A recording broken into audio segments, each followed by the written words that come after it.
Então existe um momento na igreja de perseguição e existe um momento que a igreja não é perseguida. Então até aí a morte de Estevão, a igreja estava livre, pregando o evangelho em toda parte de Jerusalém. Após a morte de Estevão, então começou a perseguição à igreja. E nós vamos ver aí que no Brasil, por exemplo, nós temos total liberdade de pregar o evangelho. Ainda existem lugares difíceis de se pregar, mas o governo permite que se pregue livremente a palavra de Deus. E talvez nós estamos aproveitando a nossa época, a nossa chance. Quem sabe vem aí logo uma perseguição. Pelo andar da carruagem, pelas leis que estão aí para serem votadas, acreditamos que já já nós vamos ter uma grande perseguição à igreja. Porque cada dia mais as leis que são colocadas para serem votadas são leis que confrontam a palavra de Deus. E como nós não vamos deixar de pregar a legítima palavra de Deus, então acreditamos que vai haver um confronto da lei de Deus com a lei dos homens, da pregação da palavra de Deus contra, então, leis feitas e aprovadas pelos nossos representantes, por incrível que pareça, que estão apoiando leis antibíblicas. Então, de repente você estará pregando o evangelho e estará aí confrontando, desobedecendo a lei do país. E aí vai acontecer uma perseguição, vai acontecer prisões, né, e muita coisa por causa dessas leis que estão aí para serem aprovadas. Então o professor da escola bíblica dominical, ele deve atentar para isso e ler a respeito de leis que estão para serem votadas, né? Então o professor da escola bíblica dominical deve se preparar bem lendo livros, tanto livros evangélicos como aí a história, né? Ver também a situação política, estudar muito sobre diversos assuntos, ter bastante conhecimento, ouvir aí ou ler um jornal, né? Saber sempre as notícias, ver, por exemplo, que com essa revolta árabe, o que pode ocorrer. Então as portas serão abertas para o evangelho ou serão mais trancadas ainda para o evangelho. No lugar em que o radicalismo for maior, então as portas serão mais fechadas para o evangelho. E no lugar onde as pessoas conseguirem fazer um governo democrático, então as portas serão abertas para o evangelho. Então, o que está ocorrendo hoje no mundo árabe pode trazer aí vantagens para o evangelho, para que o evangelho chegue a esses países, para que a situação desse povo melhore, a situação financeira, né, até a situação humana, poder se alimentar melhor, vestir melhor, ter acesso às comunicações, né? Então, são muitas vantagens. Agora, pode ser também que com isso alguns países se tornem mais fechados ainda, mais radicais ainda dentro do islamismo e tranque mais ainda a porta para o evangelho. Então não sabemos o que vai ocorrer. Tudo são sinais da volta de Jesus. Nós podemos ver aí a conversão de Paulo como a escolha de Jesus, que é o general dos generais, né? E ele precisava aí de um capitão, vamos dizer assim, para o seu exército. Alguém que levasse a sua palavra destemidamente a outras regiões, não apenas aquela região que estava sendo pregado. Ele estava sendo pregado em Jerusalém, depois na Judéia, depois em Samaria, e agora faltava esse evangelho atingir até os confins da terra. É claro que aqueles que saíram de Jerusalém, que ali ouviram a pregação de Pedro no dia de Pentecostes, já haviam saído para as suas nações e poderiam aí estar pregando o evangelho nas suas nações. Mas se Paulo foi chamado, é porque eles não estavam fazendo a parte deles. Era preciso que alguém então levasse essa palavra, que ganhasse almas em toda parte e estabelecesse igrejas em toda a terra que era habitada naquela época. Então Paulo foi chamado para isso, e é isso que ele foi fazer. Então, na verdade, quem era Saulo de Tarso? Vamos ver que antes da sua conversão, tudo que nós sabemos está aí registrado na palavra de Deus. Nós vamos ver em Atos, nas epístolas que Paulo escreveu e também segundo o livro de Pedro, capítulo 3, versículo 15. Agora, nós sabemos mais a respeito do apóstolo Paulo do que a respeito de qualquer outro apóstolo. Nós temos mais informações dentro da Bíblia sobre Paulo do que qualquer outro. Sabemos que o nome em hebraico de Paulo, ou de Saulo aí, né, é Saul, mesmo nome do rei, do primeiro rei de Israel, Saul, e esse nome significa pedido.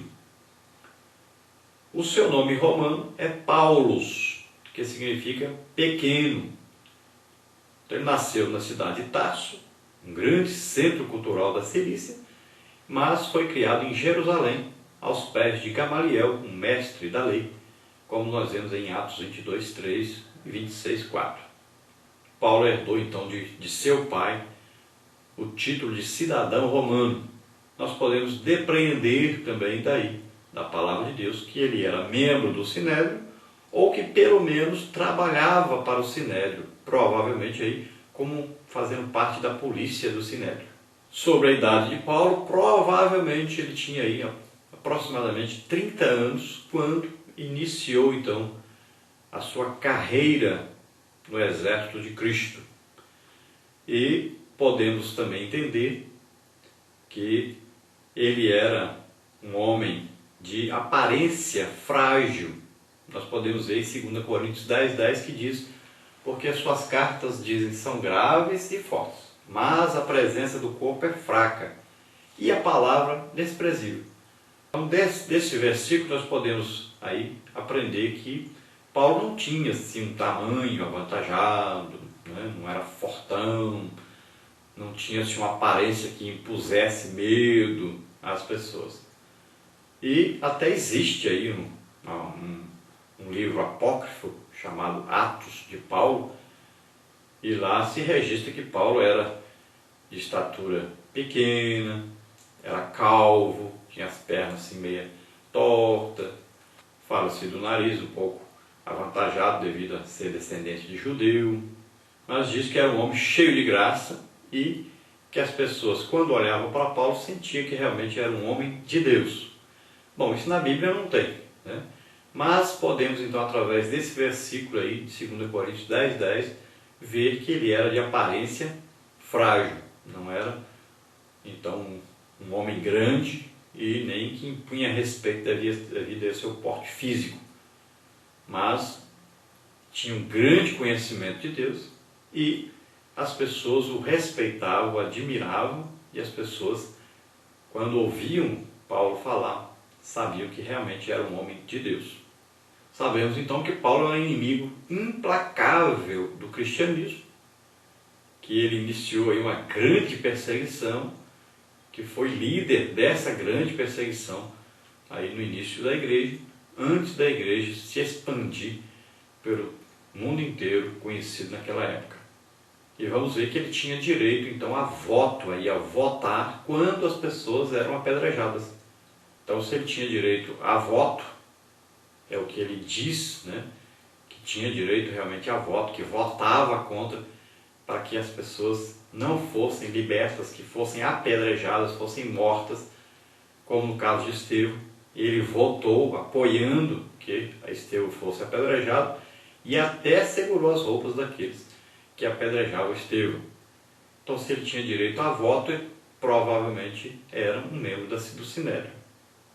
E nós vamos ver que ele ia de casa em casa e arrastava, e mandava arrastar e prender os cristãos, até as mulheres.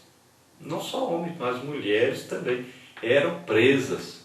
Todos que ele encontrava que servissem a Cristo eram presos. E quando a Bíblia diz Saulo respirando ainda ameaças, né, mortes contra os discípulos do Senhor, veja bem como estava violento, como ele estava zeloso de sua religião, pensando que estava fazendo isso para Deus. Então se tornou feroz realmente, um homem muito violento e um homem sem ali nenhum tipo de amor para com aquelas pessoas. O que ele enxergava na frente era apenas inimigos de Deus e deveriam ser exterminados. Então nós vamos ver aí na conversão de Saulo de Tarso. Primeiro, ele então adquire cartas com autorização do sumo sacerdote, que provavelmente era Caifás nessa época, e essas cartas permitiam a ele aprisionar os cristãos que estavam lá na cidade de Damasco, na Síria. Essa cidade de Damasco, na Síria, é então a cidade considerada hoje a mais antiga ainda em existência, não porque foi fundada primeiro do que as outras, mas porque é a cidade que permaneceu sem ser totalmente destruída ao longo dos séculos. Ela provavelmente aí data lá do tempo do Gênesis ainda e perdura até hoje. Então é uma cidade muito antiga e uma cidade que foi governada até pelo próprio rei Davi. Então essas cartas foram dadas porque os cristãos foram considerados agora subversivos, foram considerados não só inimigos do judaísmo, mas também até inimigos do próprio imperador César, porque eles não adoravam César como Deus. Então Paulo poderia, com a ajuda então dessas cartas que ele recebeu, chegar a Damasco e mostrar às autoridades que aqueles que se chamavam cristãos, né, ou a seita do caminho, como era conhecida, né, então eles eram inimigos tanto do governo quanto do judaísmo. E os judeus tinham uma forte influência em Damasco. Tinha ali pelo menos uns 15 mil judeus que moravam em Damasco.